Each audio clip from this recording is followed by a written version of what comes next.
Hello दोस्तों, सभी को नमस्कार। आप सभी का हमारे इस चैनल पर स्वागत है। हम हमारी जो क्लास थी उसके अंदर हम जो हमारे राजस्थान का अपवाह तंत्र था उसके बारे में हमें पढ़ रहे थे और अपवाह तंत्र के अंदर हमने कुछ नदियों के बारे में पढ़ा था। और आज की क्लास के अंदर हम जो और बाकी नदियाँ हैं हमारी उनके बारे में हम चर्चा करते हैं। तो आज की क्लास में हम पढ़ेंगे माही नदी। कौन सी नदी? माही नदी। एडिंग डालिए माही नदी। माही नदी के बारे में पढ़ेंगे हम।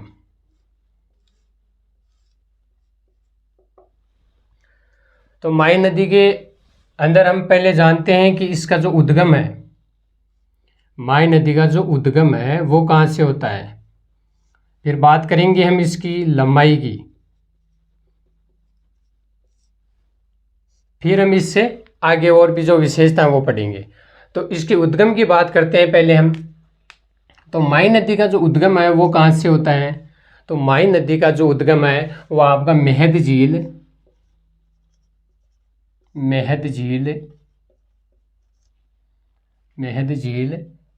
धार जिला है। मेहद झील कहाँ है? धार जिला, जो कहाँ पे पड़ता है? मध्य प्रदेश में।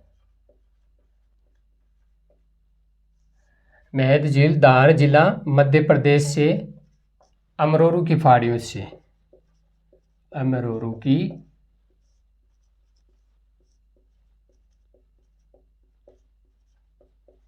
पहाड़ियों से होता है। तो माही नदी का उद्गम है वो कहाँ से होता है? मेहद झील, जो कहाँ पे है? धार जिले के अंदर है। धार जिला है वो कहाँ पे है? तो मध्य प्रदेश के अंदर। और मध्य प्रदेश में भी कहाँ से? अमरोरू की पहाड़ियों से होता है। तो माही नदी का उद्गम है वो मेहद झील से धार जिला मध्य प्रदेश की अमरोरू की पहाड़ियों से होता है। बात करते हैं हम पहले इसके जो उपनाम है इनके बारे में। लंबाई बाद में देंगे, पहले उपनाम। तो माही नदी के जो उपनाम हैं उनके बारे में देखते हैं कि माही नदी के उपनाम कौन कौन से हैं। तो माही नदी के उपनामों के अंदर देखें तो आपका पहला इसमें है कांठल की गंगा। क्या है? कांठल की गंगा। दूसरे देखें इसमें आदिवासियों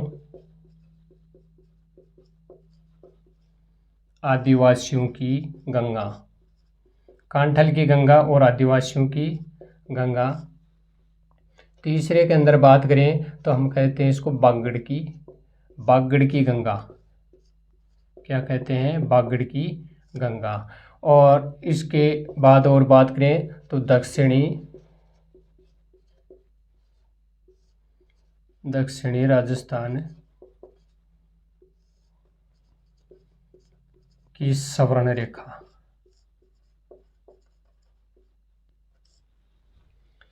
तो माही नदी के जो उपनाम थे उनके बारे में हम चर्चा की। पहला है इसमें जो कांठल की गंगा। माही नदी को क्या कहा जाता है? कांठल की गंगा कहा जाता है। प्रश्न आ जाए कि कांठल की गंगा किसे कहा जाता है? तो माही नदी को कहा जाता है। दूसरा है आदिवासियों की गंगा।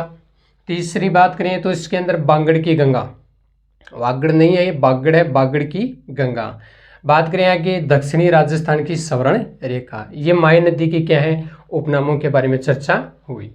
बात करते हैं हम इसकी जो लंबाई है कि माही नदी की जो लंबाई है उसके बारे में चर्चा करें तो माही नदी की जो लंबाई है वो आपकी 576 किलोमीटर है और राजस्थान के अंदर इसकी लंबाई है वो 171 किलोमीटर है। तो माही नदी की लंबाई की बात करें तो इसकी है 576 किलोमीटर। बात करें इसके अंदर हम राजस्थान में लंबाई, ये तो कुल लंबाई होगी इसकी,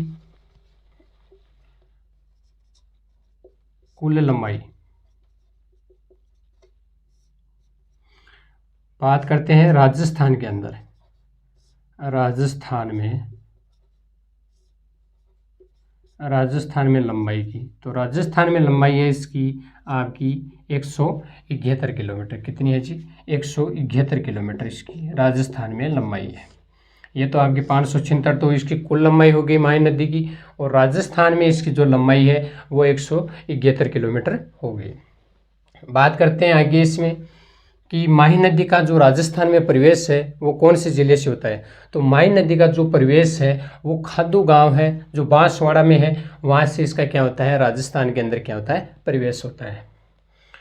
तो राजस्थान में प्रवेश, राजस्थान में प्रवेश कहाँ से बताया, तो इसका हो जाएगा खादू गांव, जो कहाँ पे है, बांसवाड़ा में। खादू गांव जो बांसवाड़ा के अंदर है, यहाँ से इसका क्या होता है, राजस्थान में प्रवेश होता है।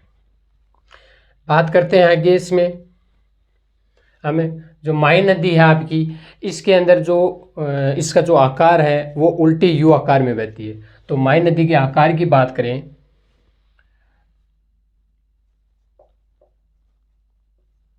आकार की बात करते हैं तो ये कैसे बहती है, उल्टे यू आकार में, उल्टे यू आकार में बहती है।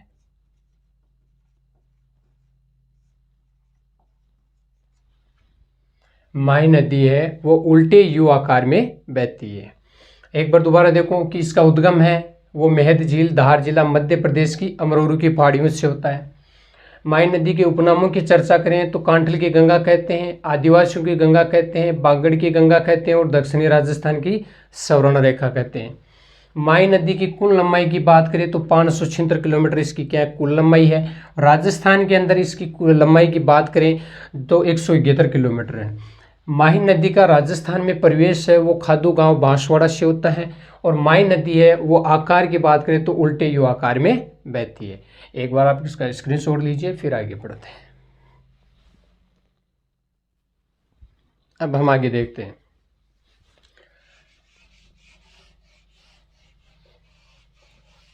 कि माही नदी है, इसकी विशेषताओं के अंदर देखें तो माही नदी क्या है, एकमात्र ऐसी नदी है जो क्या है, जिसका प्रवेश और जो निकास है वो दक्षिण दिशा से होता है। दोनों क्या होता है, दक्षिण दिशा से होता है। इसका प्रवेश भी दक्षिण दिशा से होता है और निकास भी दक्षिण दिशा से होता है। तो माही नदी के बारे में विशेषताओं में देखें तो माही नदी है वो क्या है कि एकमात्र ऐसी नदी है जिसका प्रवेश और निकास दोनों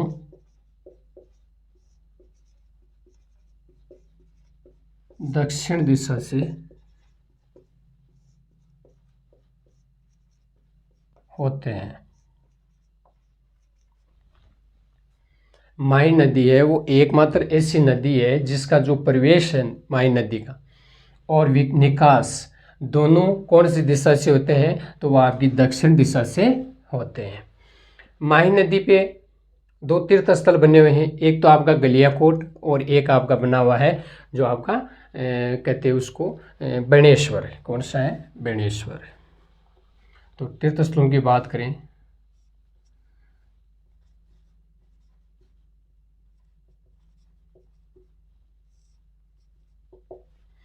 एक तो आपका हो जाएगा गलियाकोट, गलियाकोट। दूसरा हो जाएगा आपका बेणेश्वर। ये 2 तीर्थ स्थल बने हुए हैं जो कहाँ पे है जी, बांसवाड़ा में। कहाँ पे है, बांसवाड़ा के अंदर ये दोनों है।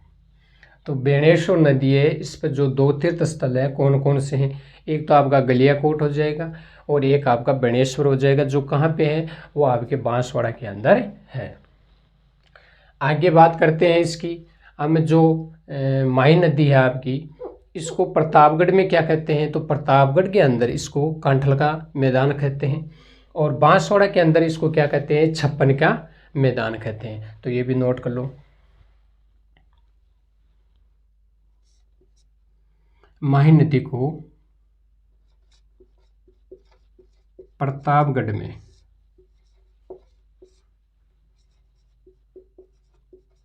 कांठल का मैदान और बांसवाड़ा में क्या कहते हैं, छप्पन का मैदान।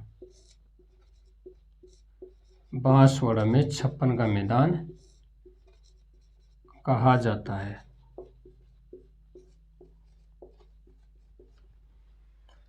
माही नदी को प्रतापगढ़ के अंदर कांठल का मैदान कहते हैं और बांसवाड़ा के अंदर क्या कहते हैं, छप्पन का मैदान कहा जाता है। आपकी माही नदी है वो आपकी जो कर्क रेखा है इसको 2 बार काटती है, तो ये भी एक डेफिनेशन लिख लीजिए आप इसकी विशेषताओं के अंदर।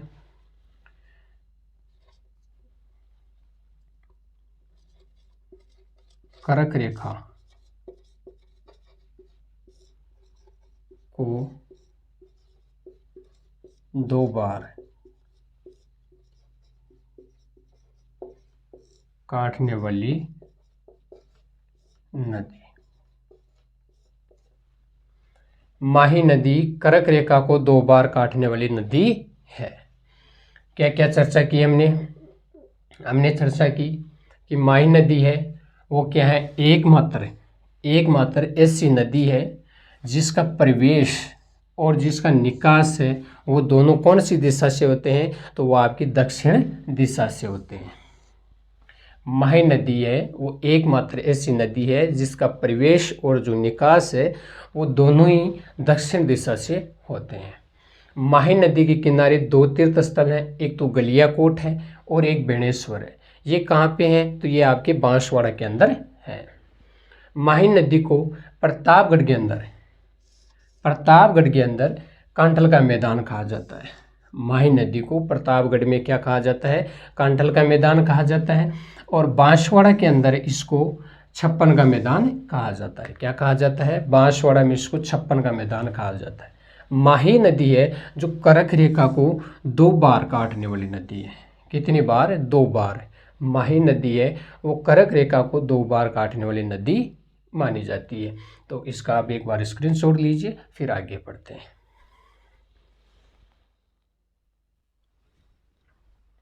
अब हम आगे चर्चा करते हैं। तो अब हमें देखेंगे कि जो माही नदी है वो कितने राज्यों से बहती है। तो आपकी जो माही नदी है वो 3 राज्यों से बहती है। कितने राज्यों से बहती है, 3 राज्यों से बहती है। वो 3 राज्य कौन कौन से हैं, तो आपका पहला तो राजस्थान हो जाएगा, दूसरा आपका मध्य प्रदेश हो जाएगा और तीसरा आपका गुजरात हो जाएगा। इन 3 राज्यों से ये नदी बहती है। तो चलो नोट कीजिए इसको भी कि माही नदी कितने राज्यों से बहती है, 3 राज्यों से।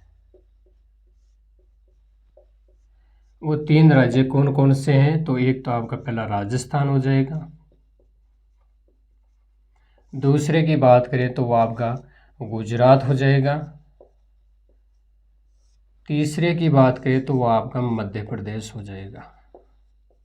इन 3 राज्यों से ये नदी बहती है। तो माही नदी का जो कितने राज्यों से होकर बहती है, तो माही नदी है वो आपकी 3 राज्यों से होकर बहती है। वो 3 राज्य कौन कौन से हैं, तो आपका एक तो पहला राजस्थान हो जाएगा, दूसरा आपका है वो मध्य प्रदेश हो जाएगा और तीसरा आपका गुजरात हो जाएगा। ये 3 राज्यों से ये बहती है।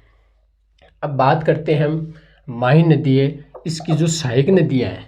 माही नदी है इसकी सहायक नदियाँ भी है, तो इन सहायक नदियों के बारे में चर्चा करते हैं। तो माही नदी की सहायक नदियाँ क्या जी, सहायक नदियाँ। तो देखो माही नदी की जो सहायक नदियाँ हैं वो कौन कौन सी हैं, तो वो आप नोट कीजिए। एक तो आपकी सोम हो जाएगी, कौन सी नदी, सोम नदी। दूसरी आपकी जाखम नदी, सोम नदी, जाखम नदी। तीसरी आपकी हो जाएगी अनास, कौन सी हो जाएगी, अनास। बात करते हैं चाप, कौन सी नदी, चाप नदी। ईरू नदी और मोरेन नदी और आपकी हो जाएगी एक लाखन, कौन सी नदी, लाखन नदी। ये नदियाँ क्या है, माही नदी की सहायक नदियाँ हैं। तो माही माही नदी है उसकी सहायक नदियाँ कौन कौन सी हैं, तो इसकी सहायक नदियाँ हैं वो आपकी सोम नदी हो जाएगी, जाखम नदी हो जाएगी, अनास नदी हो जाएगी, चाप नदी हो जाएगी, ईरू नदी हो जाएगी और मोरेन नदी है और एक लाखन नदी है। ये माही नदी की क्या है, सहायक नदियाँ है। माही नदी है, इस पर एक परियोजना बनाई गई है, माही परियोजना। क्या बनाई गई है, माही परियोजना। परियोजना का नाम क्या है, तो इसकी इसी नाम पर है, क्या नाम है, तो नाम है इसका माही परियोजना। माही परियोजना से कितने राज्यों को क्या होता है, फायदा होता है, तो माही परियोजना से जो राज्य हैं, कितने राज्यों की संयुक्त परियोजना है, तो ये आपकी एक तो हो जाएगी राजस्थान और एक हो जाएगी आपकी गुजरात। इन दो राज्यों की क्या ये संयुक्त परियोजना है। इसमें राजस्थान का कितना जो हिस्सेदारी है वो कितनी है, तो वो आप नोट कीजिए 45% है। कितनी है, 45%। इसके राजस्थान में जो राजस्थान की हिस्सेदारी है माही परियोजना में वो 45% है। गुजरात की है वो 55% है। कितनी है, 55% है। तो माही परियोजना है वो कौन सी नदी पे बनाई गई है, तो माही परियोजना है वो आपकी माही नदी पे बनाई गई है। और ये कितने राज्यों की संयुक्त परियोजना है, तो ये दो राज्यों की संयुक्त परियोजना है, एक तो राजस्थान की और एक गुजरात की। राजस्थान की इसकी जो इस नदी परियोजना में जो हिस्सेदारी है वो 45% है और गुजरात की जो हिस्सेदारी है वो आपकी 55% है। तो इतनी बात हमने कर ली। आप एक बार इसका स्क्रीनशॉट लीजिए, फिर हम इससे आगे बढ़ते हैं।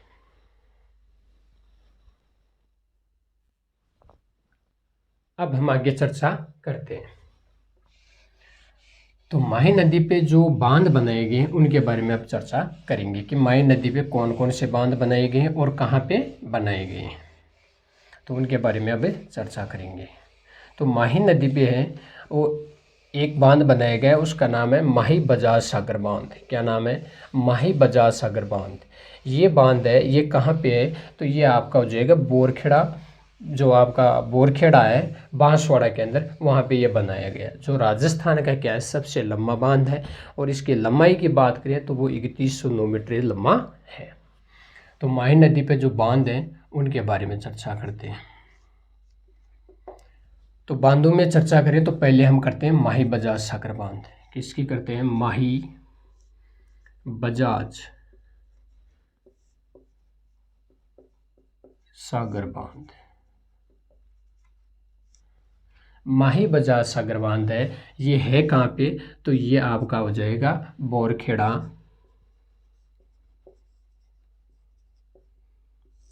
बोरखेड़ा बांसवाड़ा के अंदर। कहाँ पे हो जाएगा, बोरखेड़ा बांसवाड़ा में।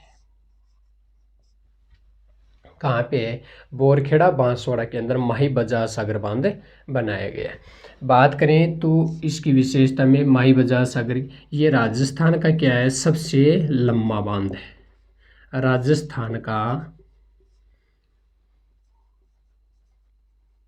सबसे लंबा बांध, सबसे लंबा बांध है।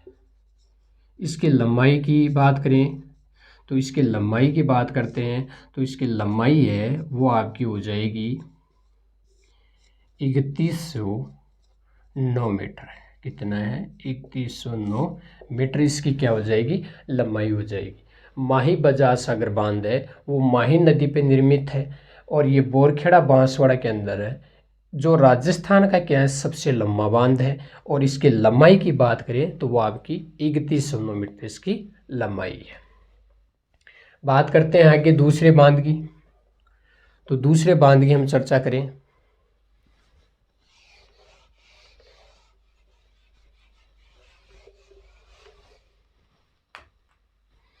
एक बांध बनाया गया है आपका कडाना बांध। क्या नाम है इसका, कडाना बांध।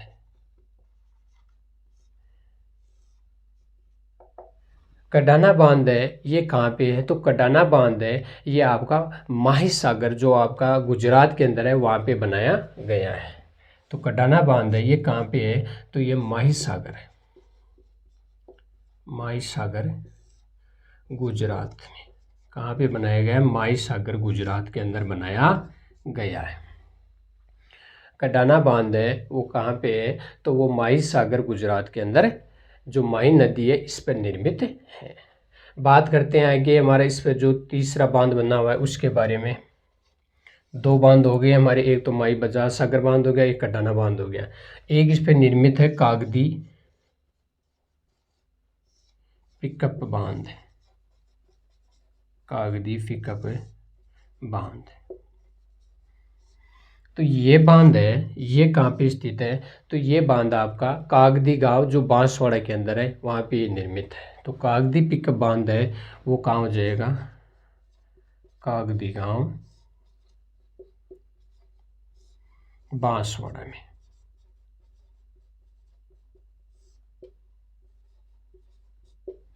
कहाँ पे है? कागदी पिकअप बांध है वो माही नदी पे निर्मित है और कहाँ पे स्थित है? तो कागदी गांव बांसवाड़ा के अंदर स्थित है। कितने बांधों की चर्चा की हमने? 3 बांधों की चर्चा की। पहला बांध था माही बजाज सागर बांध।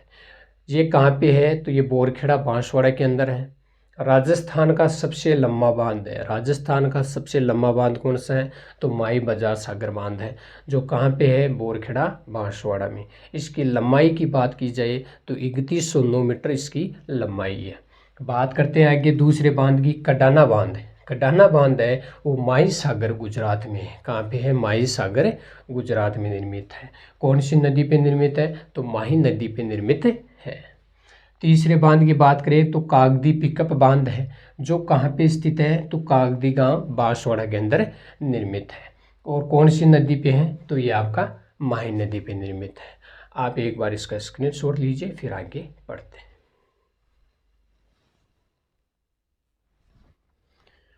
अब हम आगे बात करते हैं हमारी जो माही नदी है उसकी जो विशेषताएं थी वो हमने कंप्लीट पढ़ ली हैं। अब हम दूसरी नदी के बारे में चर्चा करते हैं।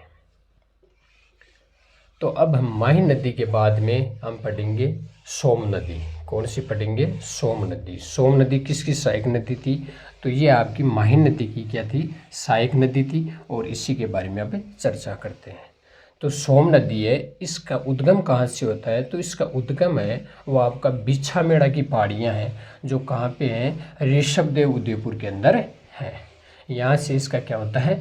उद्गम होता है। तो देखते हैं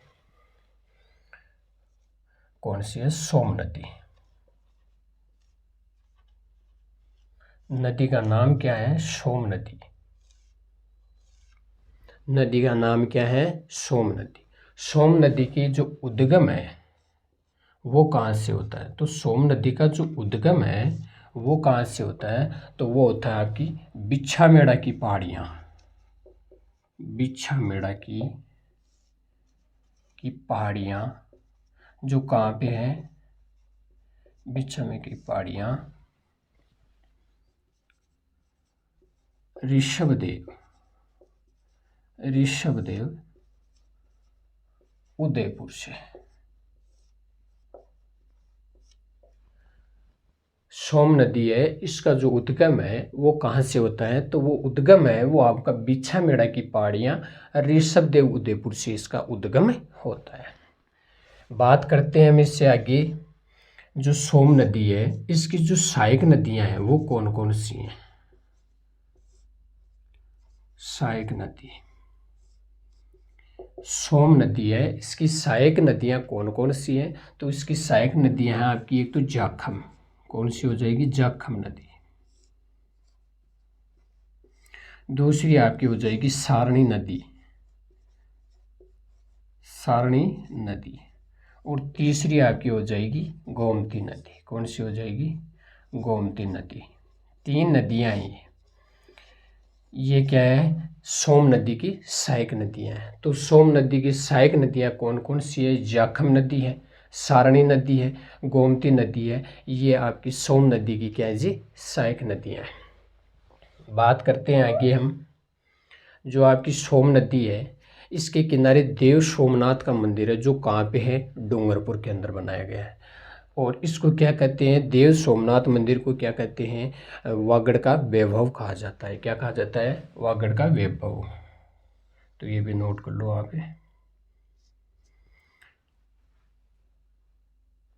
सोम नदी के किनारे देव सोमनाथ, क्या आ जाएगा, देव, इसको मिटा देता हूं मैं, यहाँ पे लिख लो इसको,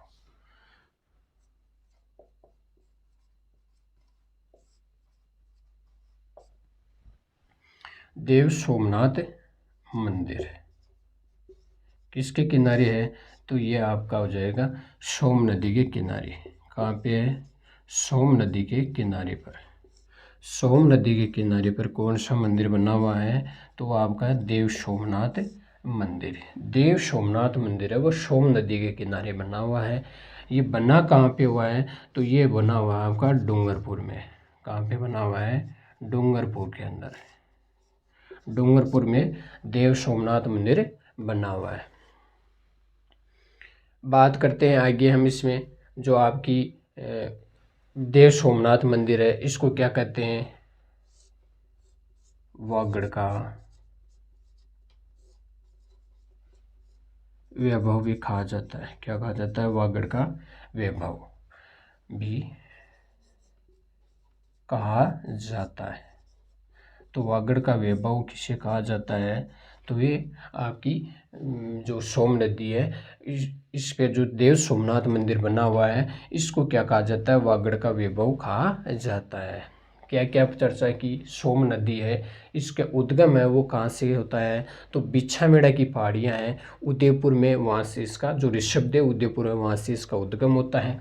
बात करें इसकी सहायक नदियों की, तो इसकी सहायक नदियाँ आपकी जाखम नदी है, गोमती नदी है और सारणी नदी है, इसकी सहायक नदियाँ हैं।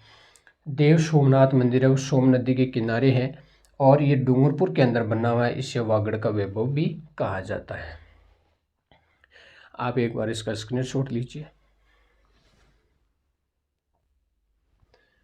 अब हम आगे चर्चा करते हैं, हमारी सोम नदी है उसकी बातें हमने पढ़ ली। अब हमें हमारी जो दूसरी नदी है उसके बारे में पढ़ते हैं। अब सोम नदी के बाद में हम पढ़ेंगे आपकी जाखम नदी। कौन सी नदी, जाखम नदी के बारे में पढ़ेंगे। तो जाखम नदी है इसका उद्गम कहाँ से होता है, तो जाखम नदी है इसका उद्गम होता है आपका भंवर माता की पहाड़ियाँ, जो कहाँ पे है, प्रतापगढ़ के अंदर है। कहाँ पे है, भंवर माता की पहाड़ियाँ हैं वो प्रतापगढ़ में है, वहाँ से इसका क्या होता है जी, उद्गम होता है। बात करें इसकी सहायक नदियों की, तो इसकी सहायक नदियाँ हैं करमाई और सूगली। नदी का नाम है जाखम नदी।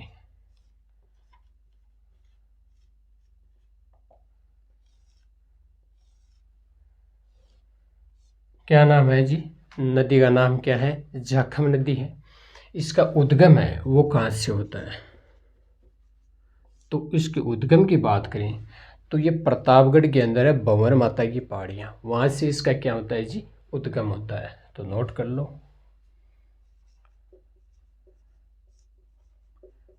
भंवर माता की पहाड़ियाँ जो कहाँ पे है, प्रतापगढ़, प्रतापगढ़ से। जाखम नदी का उद्गम है वो भंवर माता की पहाड़ियाँ प्रतापगढ़ से होता है।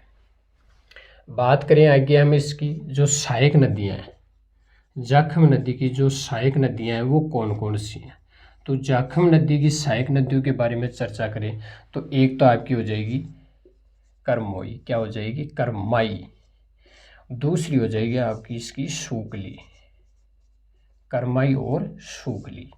ये नदियाँ इसकी क्या है, जाखम नदी की सहायक नदी है। कौन कौन सी सहायक नदियाँ हैं, एक तो करमई और दूसरी आपकी सूगली।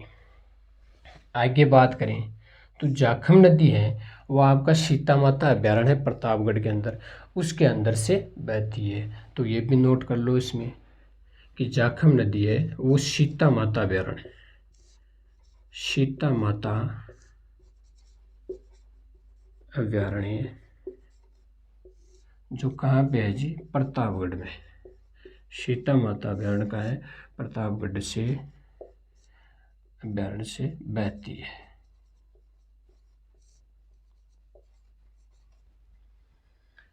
जाखम नदी है वो सीता माता अभयारण्य प्रतापगढ़ से होकर बहती है। कौन से अभयारण्य से?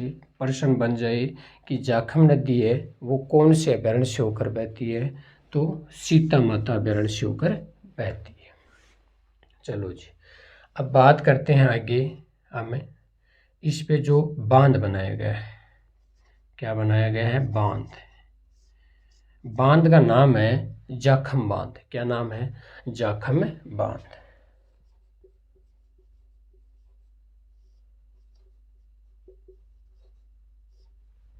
नाम क्या है? जाखम बांध। कहाँ पे बनाया गया है? तो ये छोटी सादड़ी प्रतापगढ़ में बनाया गया है। कहाँ पे बनाया गया है? छोटी सादड़ी प्रतापगढ़ के अंदर ये बनाया गया है। तो जाखम बांध है वो है कहाँ पे? तो ये हो जाएगा आपका छोटी सादड़ी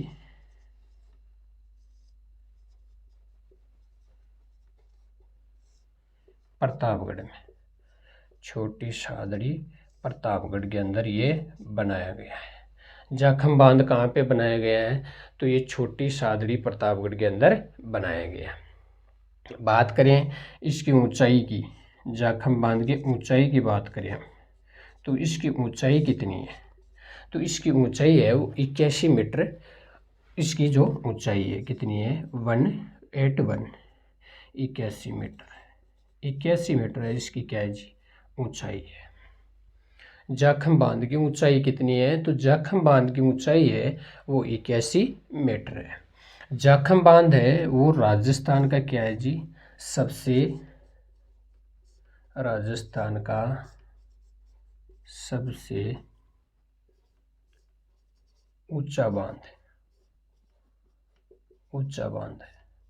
राजस्थान का सबसे ऊंचा बांध कौन सा है? तो वो आपका हो जाएगा जाखम बांध।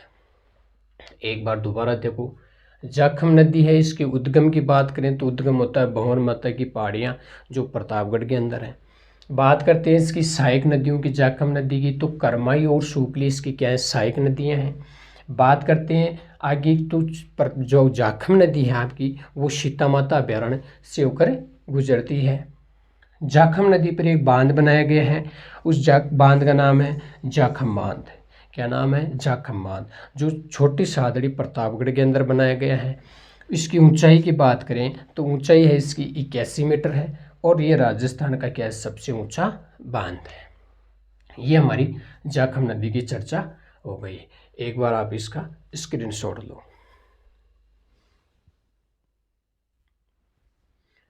अब हम आगे देखते हैं। तो हमारी जाखम नदी है वो कंप्लीट हो चुकी है।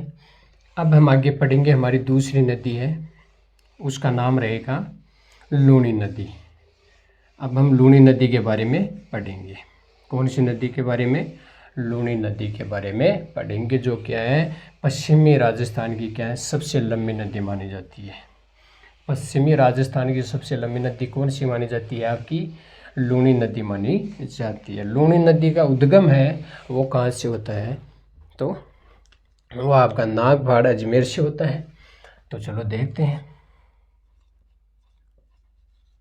लूनी नदी।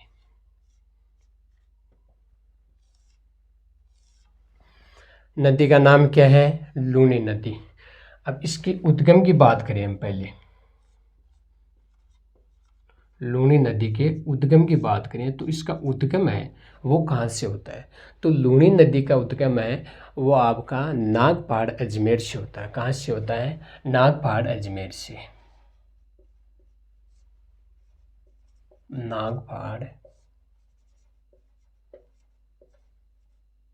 अजमेर से लूनी नदी का उद्गम है वो कहाँ से होता है? नागपाड़ अजमेर में। कहाँ पे है? नागपाड़ कहाँ पे है? तो ये अजमेर के अंदर है। यहाँ से इसका क्या होता है जी? उद्गम होता है।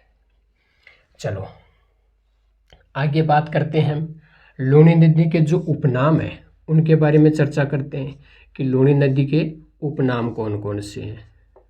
तो लूनी नदी के उपनाम है वो बहुत सारे हैं, तो हम एक एक की चर्चा करते हैं। तो लूणी नदी का एक नाम तो आपका हो जाएगा लवणवती। लवणवती क्या हो जाएगा? लवणवती। दूसरा नाम हो जाएगा अंतःसलिला। क्या हो जाएगा? अंतःसलिला। तीसरा हो जाएगा इसका आपको मारवाड़ की गंगा। चौथे की बात करें तो इसको क्या कहते हैं? सागरमती। क्या कहते हैं? सागरमती। आगे और बात करें तो इसका एक नाम और रहता है आपका सरस्वती। क्या नाम रहता है? सरस्वती।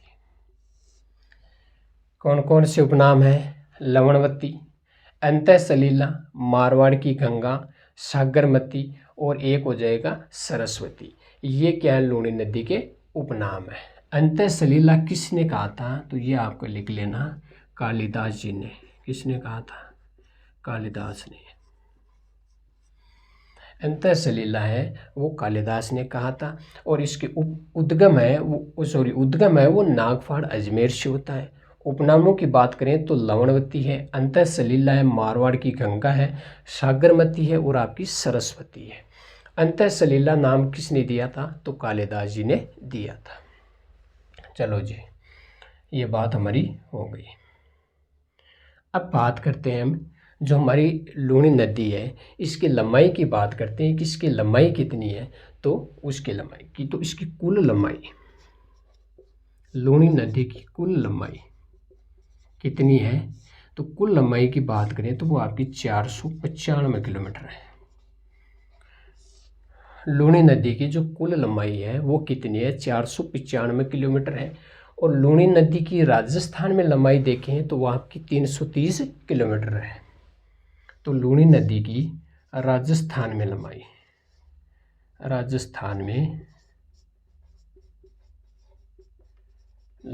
कितनी है? राजस्थान में 330 किलोमीटर। कुल लंबाई कितनी है? 495 किलोमीटर है। और राजस्थान में लूणी नदी की लंबाई है वो 330 किलोमीटर है। बात करते हैं आगे इसकी और विशेषताओं में। तो लूणी नदी है वो क्या है? पश्चिमी राजस्थान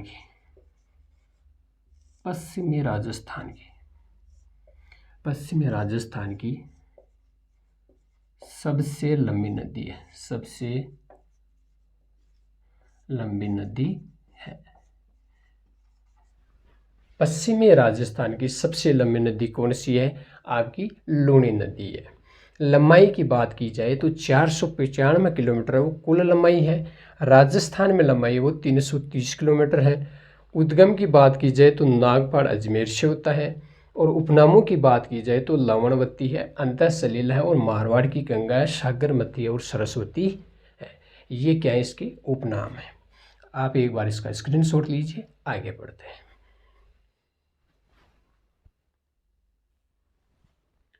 अब हम आगे देखते हैं इसकी जो और विशेषताएं हैं वो देखते हैं। तो देखो जी, लूणी नदी है, इसको सांचौर जो जालोर नाम सुना है वहाँ पे इसको क्या कहते हैं? नेहड़ कहा जाता है। किसको? लूणी नदी को। लूणी नदी को सांचौर जालोर में क्या कहा जाता है? नेहड़ कहा जाता है। लूणी नदी के किनारे एक पशु मेला लगता है, उसका नाम है मल्लीनाथ पशु मेला, जो क्या है आपका राजस्थान का क्या है? सबसे प्राचीनतम क्या है? पशु मेला है। तो लूणी नदी है, इसकी विशेषताओं में और देखें तो सांचौर कहाँ पे है? जालोर में। सांचौर जालोर में क्या कहा जाता है? नेहड़ कहा जाता है। नेहड़ कहा जाता है। कहाँ पे कहा जाता है? सांचौर जालोर के अंदर लूणी नदी को क्या कहा जाता है? नेहड़ कहा जाता है। लूणी नदी के किनारे और की बात करें तो एक पशु मेला लगता है। कौन सा पशु मेला है? पशु मेले का जो नाम है वो क्या है? मल्लीनाथ पशु मेला। क्या नाम है? मल्लीनाथ पशु मेला।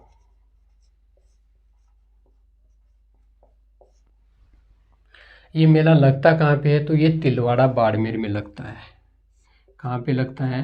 तिलवाड़ा बाड़मेर में, तिलवाड़ा बाड़मेर में लगता है।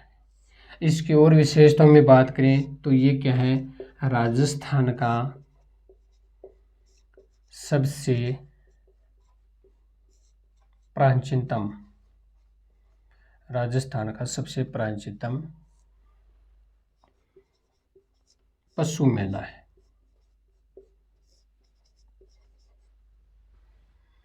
लूणी नदी है, उसके किनारे पशु मेला लगता है। नाम क्या है उस पशु मेले का? मल्लिनाथ जी पशु मेला, जो कहाँ पे है? तिलवाड़ा बाड़मेर में लगता है। ये राजस्थान का क्या है? सबसे प्राचीनतम पशु मेला है। प्रश्न आ जाए कि राजस्थान का सबसे प्राचीनतम जो पशु मेला है वो कौन सा है? तो वो आपका हो जाएगा मल्लिनाथ पशु मेला। कहाँ पे लगता है? तो ये तिलवाड़ा बाड़मेर में लगता है। कौन सी नदी के किनारे? कौन सी नदी के किनारे? तो वो आपकी लूणी नदी के किनारे लगता है। आगे बात करते हैं हम, जो लूणी नदी है आपकी, इसमें बात करें हम बांध की, तो इसमें एक जसवंत सागर बांध बनाया गया है। कौन सा बांध? जसवंत सागर बांध बनाया गया है, जो आपका बिलाड़ा जोधपुर के अंदर है। कहाँ पे है? बिलाड़ा जोधपुर में। तो नोट कर लो ये भी बांध। देखो बांध का नाम है जसवंत सागर बांध। जसवंत सागर बांध है, ये है कहाँ पे? तो ये आपका हो जाएगा बिलाड़ा जोधपुर में। कहाँ पे है जी? बिलाड़ा जोधपुर के अंदर है ये, बिलाड़ा जोधपुर में।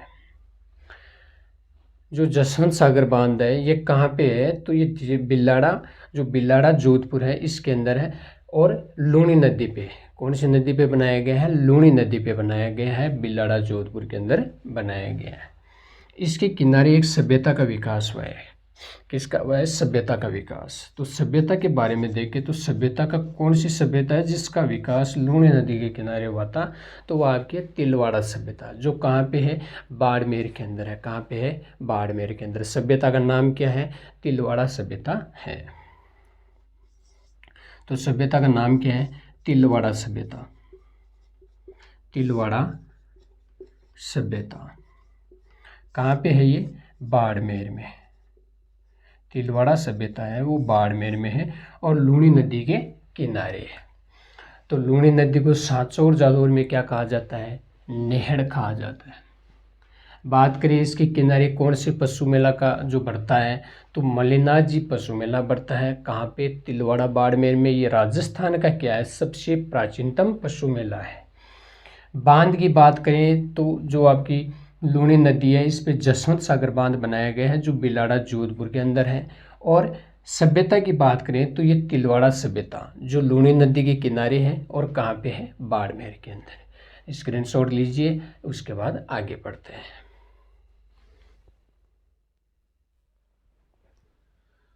अब हम आगे बढ़ते हैं। लूणी नदी के अंदर ही हमने जो सभ्यता थी वो पढ़ ली, बांध पढ़ लिए हैं, और जो इसके अंदर जो मेला लगता है कि इसके किनारे कौन सा मेला लगता है उसके बारे में चर्चा कर ली। और इसको जालौर में क्या, जो सांचौर जालौर है उसमें उसको क्या कहा जाता है? तो नेहड़ कहा जाता है। इनके बारे में चर्चा कर ली। अब हम चर्चा करेंगे आगे कि जो लूणी नदी है इसके किनारे पर जो अंतिम नगर बसा हुआ है वो कौन सा है? तो वो आपका भीनमाल। कौन सा है? भीनमाल। तो लूणी नदी के किनारे देखो,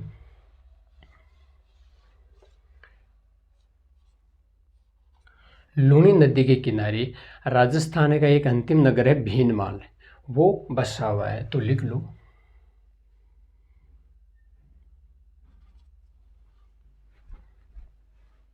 लूणी नदी के मार्कर में थोड़ी दिक्कत है।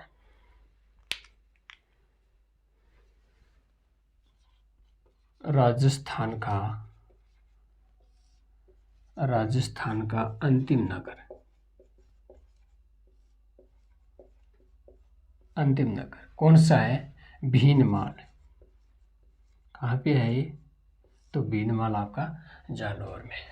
तो लूणी नदी के किनारे राजस्थान का अंतिम नगर भीनमाल है। कौन सा है? भीनमाल है जी।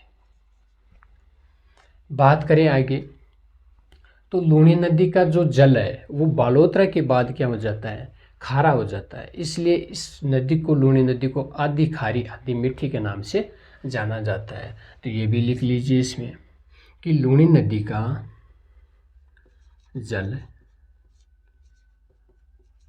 बालोतरा के बाद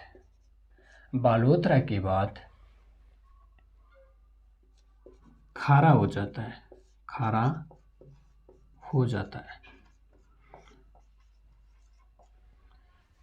इसलिए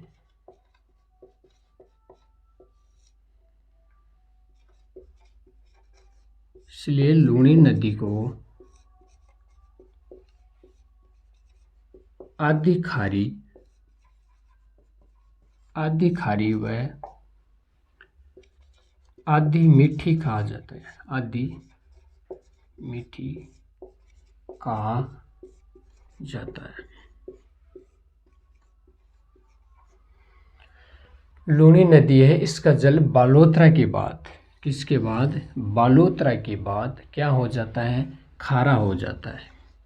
इसलिए लूणी नदी को आधी खारी आधी मीठी कहा जाता है। आगे बात करें हम इसमें, जो लूणी नदी है ये क्या करती है? हमारी जो अरावली पर्वतमाला है इसको मध्य से काटती है। तो ये भी नोट कीजिए कि लूणी नदी है वो अरावली पर्वतमाला को मध्य से काटती है। कौन सी नदी है जो अरावली पर्वतमाला को मध्य से काटती है? तो वो आपकी लूणी नदी है जी। कौन सी नदी है? लूणी नदी है। बात करते हैं हम आगे, जो आपकी लूणी नदी है इसका जो जल है उसका जो प्रदूषण है, कि लूणी नदी के जो प्रदूषण है उसका कारण क्या है? तो उसके कारण भी लिख लो। लूणी नदी के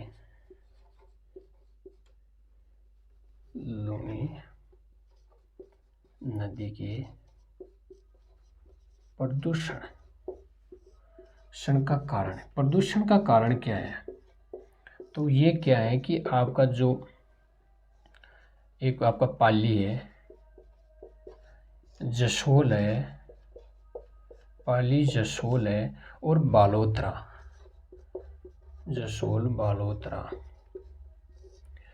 जो पाली है, जसोल है, बालोतरा है, इसमें जो क्या चलता है आपका जो रंगाई छपाई का जो कार्य चलता है उसके कारण क्या है? लूणी नदी का जल प्रदूषण होता है। तो ये भी लिख लो, बालोतरा में रंगाई छपाई उद्योग के कारण। देखो बात करते हैं इसकी कि लूणी नदी है, इसके जो जल का जो प्रदूषण का कारण है वो क्या है? तो इसका प्रदूषण का कारण ये है कि जो पाली है, जसोल है, बालोतरा है, वहाँ पे क्या है? रंगाई छपाई की क्या है? उद्योग है। और उन उद्योगों से क्या होता है?